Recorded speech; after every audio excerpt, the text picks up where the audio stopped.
What is up, guys? Welcome to, the 24th intermediate Java tutorial.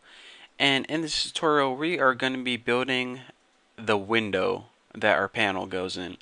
But before we get to that, I want to read you a little MLIA I found last night. And in case you don't know, this is a little app for my iPod. It says, "Today I tried calling my sister again and again. When I saw her the next day, I asked why she didn't answer her phone. Her reason? She changed her ringtone to The Circle of Life, and she and her husband reenacted the first scene of Lion King with her baby boy each time the phone rang." So, with that being said, I suggest any of you who have kids to do that. Now that I got that under my system, let's go ahead and continue with my tutorial. So in the last tutorial, what we pretty much did is build the panel. Now the panel is pretty much this big white space on the window, and the J-frame is the window itself, and this is the scroll bar on the right hand side, the title bar.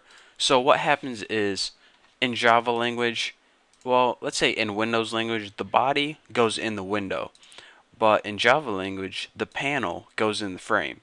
Why they named it two different things? Just because people want to be different, you know? And it confuses the rest of us, but hopefully I simplified that for you. So like I said, in the last tutorial we built the panel, now we have to build the frame. So let's go ahead and do a couple things first.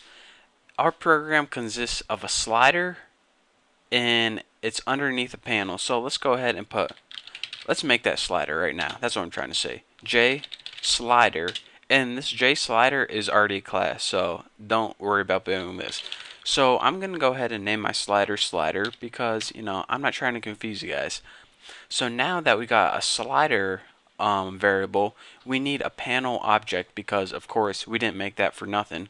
So let's go ahead and put private draw oval because that was the name of our other class. If your class is named different, then don't copy me.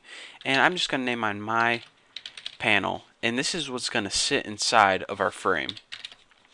So now what do we need to do with, with this class that we're making? We're only going to be making one method, and that's actually the constructor. So as you can see, I named mine the window because, that's what we're making, the window.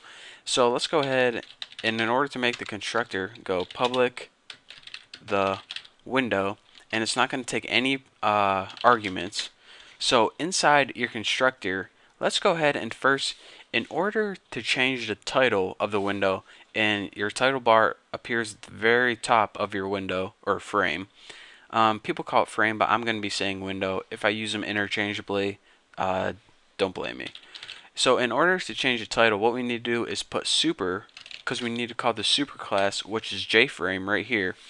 And just go ahead and pass it in whatever you want to put. I'm just going to put the title.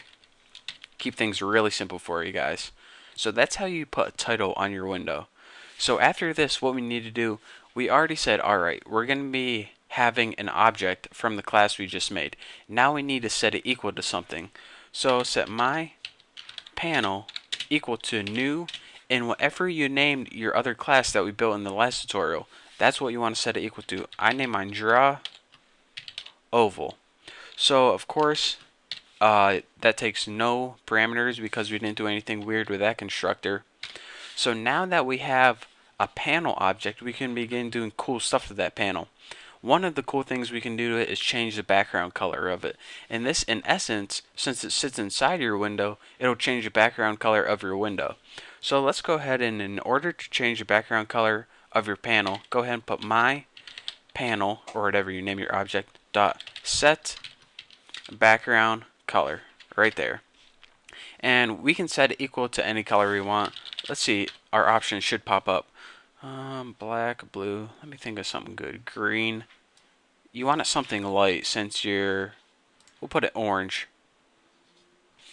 There. You don't want anything dark because our circle is going to be dark. And, that just wouldn't be good.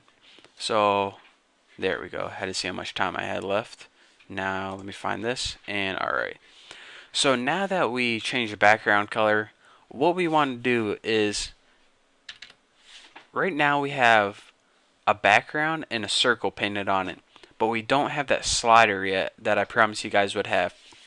So what we want to do now is set up that J slider, and we need this in order to control the diameter value. So we already declared it up here called slider. So now let's go ahead and set it equal slider equals new J slider. And as a constructor for a J slider, it takes, let me see, 1, 2, 3, 4 parameters. The first parameter it takes is how you want your slider to appear on the screen. Now there are two different types. There are ones that go left and right, and this is horizontal, or there's a vertical slider that goes up and down, of course. So we want the left and right kind because it just looks better in our window. So swing constants dot horizontal. It already popped up for us. So this means, alright, we want our slider to go left and right. So it takes 3 more parameters after this. The first one is the minimum and maximum value of our slider. So let's say we want a minimum of 0 and a maximum of 200. And this means our diameter of their circle can go no less than 0 and no more than 200. And of course you can change this depending on how big your window is.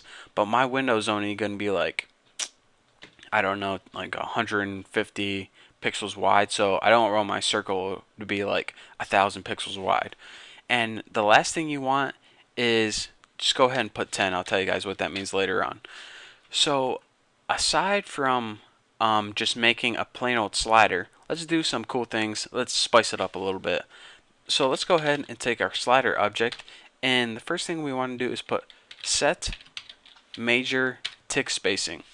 Now you have the option of putting something called ticks on your slider, and what this is pretty much little hash marks so you don't get lost. And you can put these as often as you want. I'm going to put mine every 10 pixels. So as your argument, just go ahead and put 10 in here, and this will set your ticks every 10 pixels. And now that you have them every 10 pixels, you need to do one more thing, and this is weird, I know, but it's a necessity. You need to put set paint ticks right here and set this equal to true. So set major tick spacing says how far apart you want your ticks, and when you put set paint ticks true, this actually paints them on the screen. So you think that they would make only one method to paint them both and set the spacing, but they didn't. So this is the way we need to set it up. Don't blame me. Write Sun or Oracle or whoever the heck owns the company now, and send your hate mail to them. But that's all the time we have for this tutorial. Again, real quick overview. Let me check my time real quick. Alright. What we did is we made a slider. We made a panel from our other class that we made. And for the window constructor, which we aren't done building yet, in the next tutorial we're going to be finished building this.